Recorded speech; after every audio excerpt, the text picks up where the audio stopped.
Hello friends, welcome to my YouTube channel, The Subjects Book. Today I am going to discuss about real number according to CBSE class 10 syllabus. And this is part 3 video of real number. Previously I have posted part 1 and part 2 of real number. So I will request all of you, please watch part 1 and part 2 first and then watch this video for your better understanding. So in part 1, I have discussed about divisibility, what is divisibility, different properties of divisibility, Euclid's division lemma and Euclid's division algorithm. And in part 2, I have solved some different types of problems which are commonly comes in examination. Okay. Now in part 3, I am going to discuss about the fundamental theorem of arithmetic. So what is the fundamental theorem of arithmetic? There are two fundamental theorems of arithmetic, that is theorem 1 and theorem 2.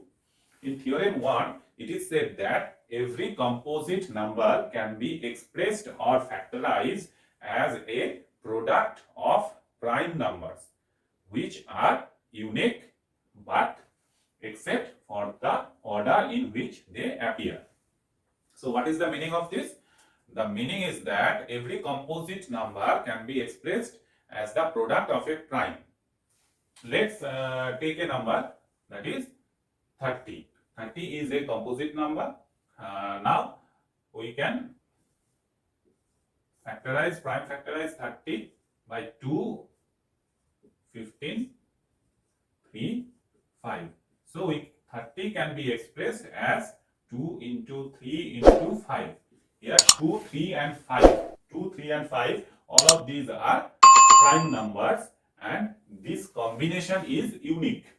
This combination is unique. There is no other combination of prime numbers that can be expressed as 30. But only they can appear, their order can be changed like that. 5 into 3 into 2 or 3 into 2 into 5. The order of these prime numbers can be changed, but these three prime numbers cannot be changed. They are unique. Okay. So this is the first theorem of arithmetic. Now, what is the second theorem of arithmetic? In second theorem, it is mentioned that if P be a prime number and A be a positive integer, and if P divide A square, then P will also divide A. Okay. Now let's prove this one. Prove theorem 2. Let A is a positive integer. Okay. Now according to theorem 1, every positive integer or prime, every composite number can be expressed as a product of prime. Then A also can be expressed as P1 into P1 into P2 into P3 dot Pn. Okay, where P1 to Pn all are prime numbers. All are prime numbers but may not be distinct.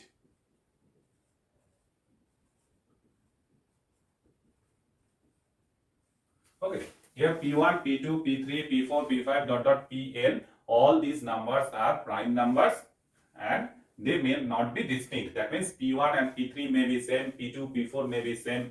Okay. Now, what we can write? A square equals to P1 square into P2 square into P3 square dot Pn square. We can write by squaring both the sides. We can write this one. Okay. Now what is given that P divides a square. P divides a square. What is the meaning of that? Now P is also a prime number. Therefore we can write that P divided a square implies that P is a prime factor. P is a prime factor of a square. P divide a square means P is a prime factor of square. Now, from the uniqueness of unique, here it is written as unique. From the uniqueness of the uniqueness property of theorem 1, what we can say, the prime factors of a square are P1, P2, P3 dot dot dot Pn are only prime factors of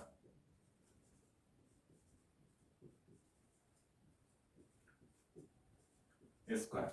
Okay, so these are the only prime factors, because here it is written that the expression or the factorization is unique. So here P1, P2, P3, Pn, these are the unique. These are the only prime factors. Q1 is not a prime factor of a square.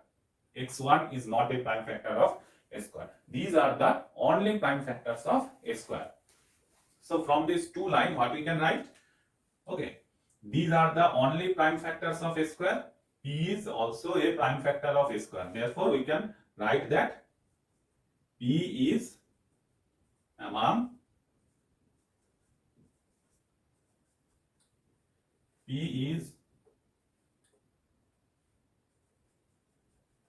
any number among P1, P2, P3, Pn.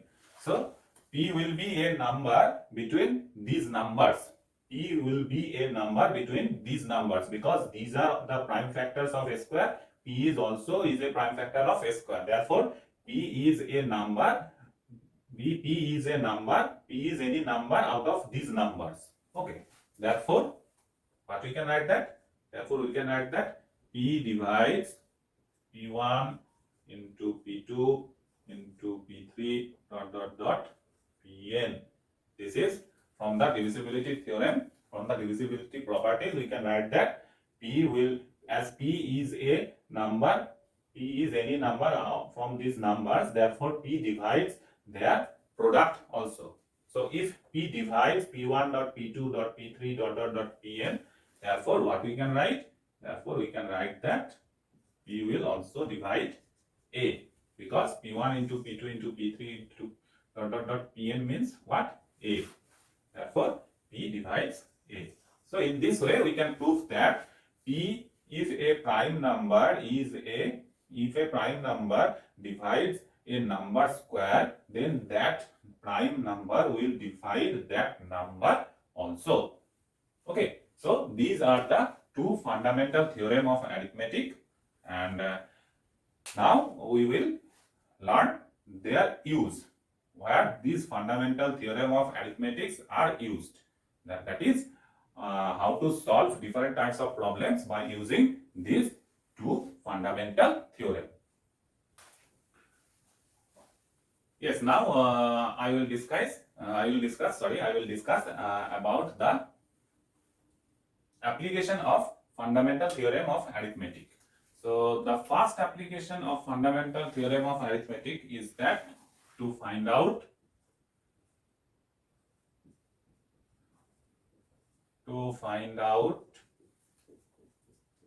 HCF and LCM of two or more numbers. Okay, by using the fundamental theorem of arithmetic, mainly by using the first theorem, we can find out the HCF and LCM of two or more numbers. Okay, HCF means that highest common factor, and LCM is lowest common multiplies. Okay, now let's see how to find out the HCF and LCM of two numbers. Let's take two numbers 96 and 404. These are two numbers. Now here both the numbers are composite number. Okay. Now what will we do? First we will prime factorize both these two numbers. 96 divided by 2 is 48. 48 divided by 2 is 24. 24 divided by 2 is 12. 12 divided by 2 is 6. 6 divided by 2 is 3. Now here 3 comes, that 3 is a prime number, therefore the prime factorization ends here. Now we will do prime factorization for 404. 2, 202, again 2, 101. Now 101 is a prime number, therefore prime factorization of 404 ends here. Now what will we write? 96 is equals to 2 into 2 into 2 into 2 into 2 into 3. That is equals to 2 to the power 5 into 3. 404, what we will write? 2 into 2 into 101. That is 2 square into 101. Now, these are the prime factorization of 96 and 404. Now, we will see how to find out HCF. HCF. In case of HCF, what we will do? We will just take the common prime factors from these two numbers. In case of HCF, we will take only common prime factors from the two numbers. Here, the common prime factor of 96 and 404 is 2. We will take 2. And what power we will take? We will take the lowest power, lowest exponent of 2. Here the exponent of 2 is 5 and here the exponent of 2 is 2. Here the power of 2 is 5, here the power of 2 is 2. So, what is the lowest power? 2 is the lowest power. Therefore, HCF equals to 2 square, that is 4. So, the HCF of 96 and 404 is 4. So, in case of HCF, what we will do? We will take the common prime factor. If there is any other common prime factor, if there is a common prime factor of 3, then we will take 3 also. If there is a common prime factor of 5, then we will take 5 also. We will only take the common prime factors and their lowest power. That will be the HCF of those two numbers. And now LCM. What we will do in case of LCM? In case of LCM, we will take all the prime factors, but once only. All the prime factors once only. All unique prime factors in these two numbers. Here, what are the prime factors? 2, 3, and 101. 2, 3, and 101. So these are the unique prime factors of these two numbers. And now, which power we will take? In case of LCM, we will take the greatest power, highest power. In case of LCM, we will take the highest power. So what is the highest power of 2? Here it is 2 and here it is 5. So what is the highest power of 2? 2 to the power 5. Highest power of 3? 3 to the power 1. Highest power of 101? 101 to the power 1. So we will take only the highest power and all the unique prime factors of these numbers. Okay. So what will be the LCM? What will be the LCM? 2 to the power 5 means what?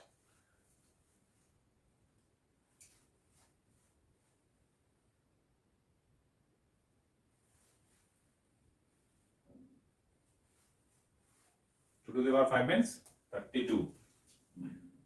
32 into 303. So,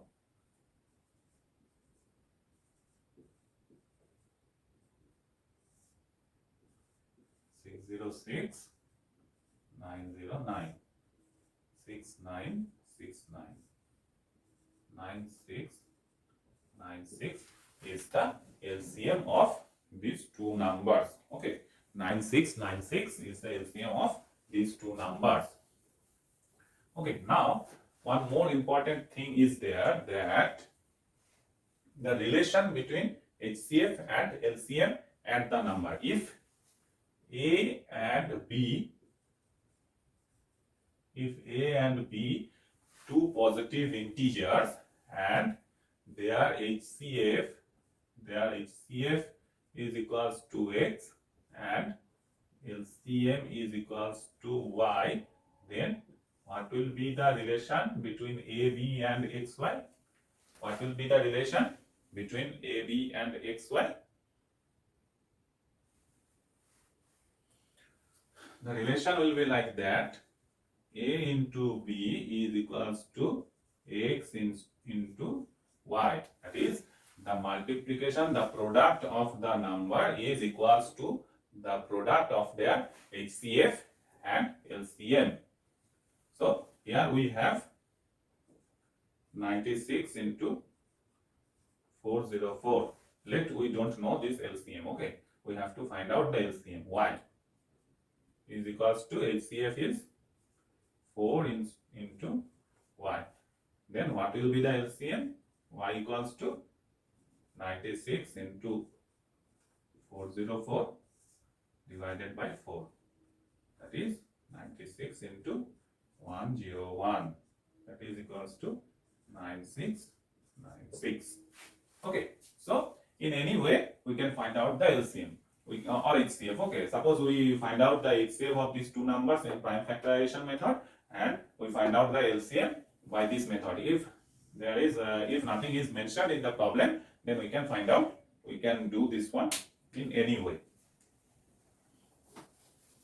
Okay, hope you understand how to find out the HCF and LCM from the fundamental theorem of arithmetic.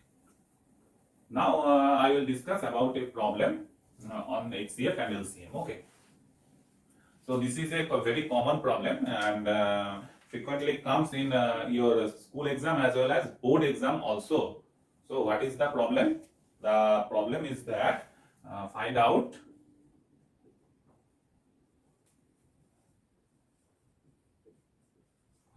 the greatest six digit number that is divisible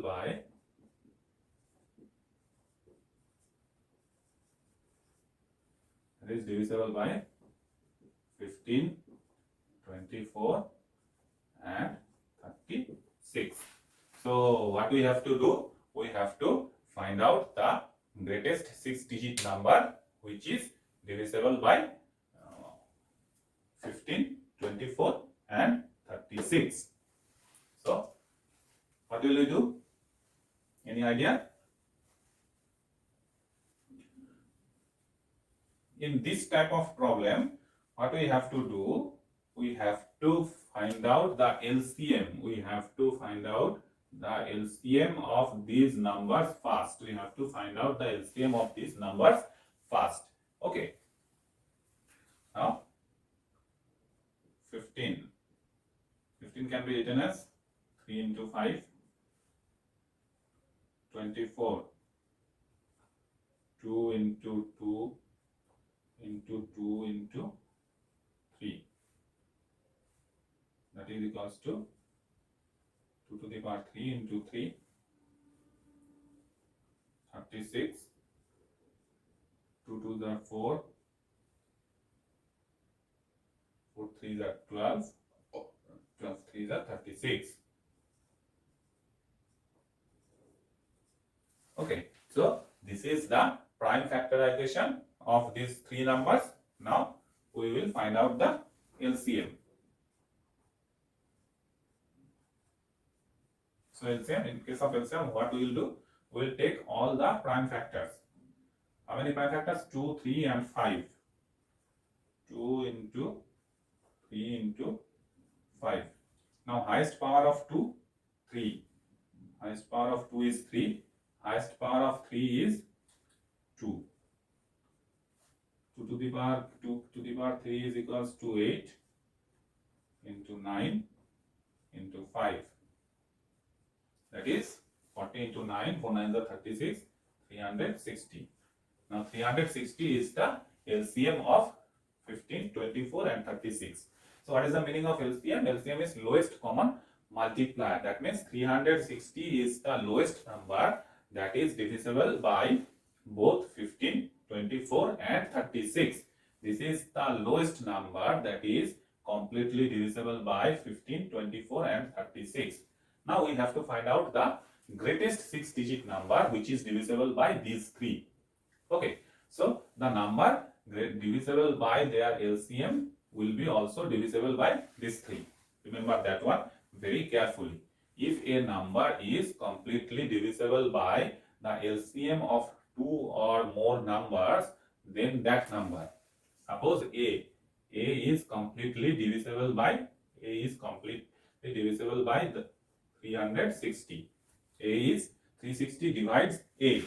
Therefore, both 15, 24 and 36, both all of them will divide A. Okay. So now we will find the greatest 6-digit number that is divisible by 360.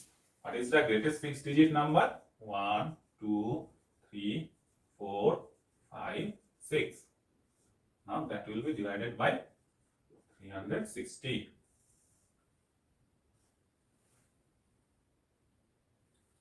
2, 720. Now this is 9. 9 minus 2, 7. 9 minus 7, 2. Now here is 9. 2799. So that may be with 8. 8 zeros are 0. 6 8s are 48. 4. 8 3s are 24 plus 4, 28. No. Then it will be 7. It will be 7. 7 zeros are 0. 7 6 are 42. 4. 7 3s are 21 plus 4, 25. 9. 9 minus 2, 7. 7 minus 5, 2. Now this 9. 2799, 2799 again. 7. 2520, 2799. This 9 also comes. 7. 2520. What will be the remainder? 279. Okay, so if we divide the greatest 6-digit number with 360, then we will get a remainder of 279. Now what we can say? We can say that 1, 2, 3, 4, 5, 6 minus 279 is, if we subtract this number from this one, then the result will be completely divisible by 360. Okay, you can say that or not? Yes, right. We can say that if we subtract the remainder from this one, then the result will be completely divisible by 360. Now what we will get? 9 minus 9 0, 9 minus 7 2, 9 minus 2 7, and here 9 9 9. So 999720. This is our answer. So this is the highest 6-digit number or greatest 6-digit number that is completely divisible by 15, 24 and 36. Okay, I think I can make you understand how to solve this type of problems.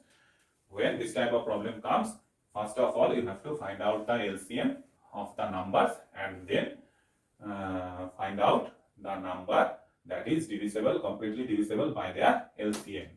Because if the number is completely divisible by their LCM, then the number will also completely divisible by them. Okay.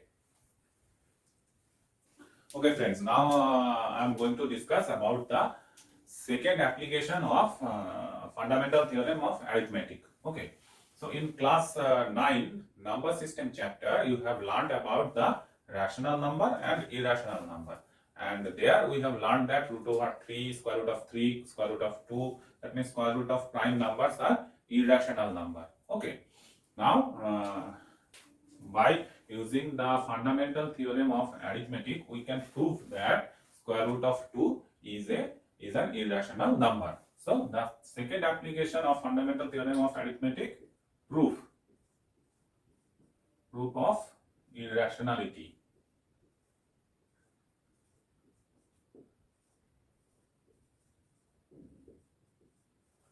We can prove whether a number is rational or irrational by fundamental theorem of arithmetic. Okay, now let's we will prove square root of 2. Square root of 2 is a irrational number. We have to prove. Now, what will we do? First, we will assume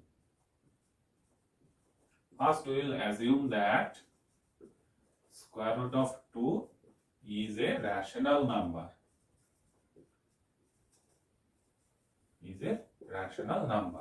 Therefore, we can write square root of 2 is equals to a by b, where a and b are integers and they are co-prime, and b is not equals to 0. Okay, so if assume we assume that square root of 2 is a rational number, therefore square root of 2 can be expressed as a divided by b, where a and b are integers and they are co-prime. That means a and b do not have any common factor other than 1. A and b do not have any common factor other than 1, and b is not equals to 0. That is the form of rational number. Okay, now what will we do? We will square both sides.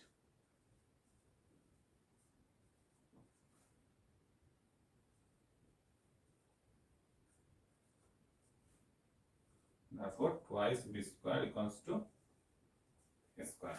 Okay. Now, what we can write? Twice b square. This is divisible by 2. As 2 divide twice b square, then we can write 2 divides a square also. Now, from fundamental theorem of arithmetic, from second theorem, what we can write? If 2 divide a square, then 2 will then 2 divide a also. This is from this line I write from the second theorem of fundamental theorem of arithmetic. Okay, now from here what we can say that? We can say that 2 is a factor. From here we can write that 2 is a factor of a. 2 is a factor of a. Okay.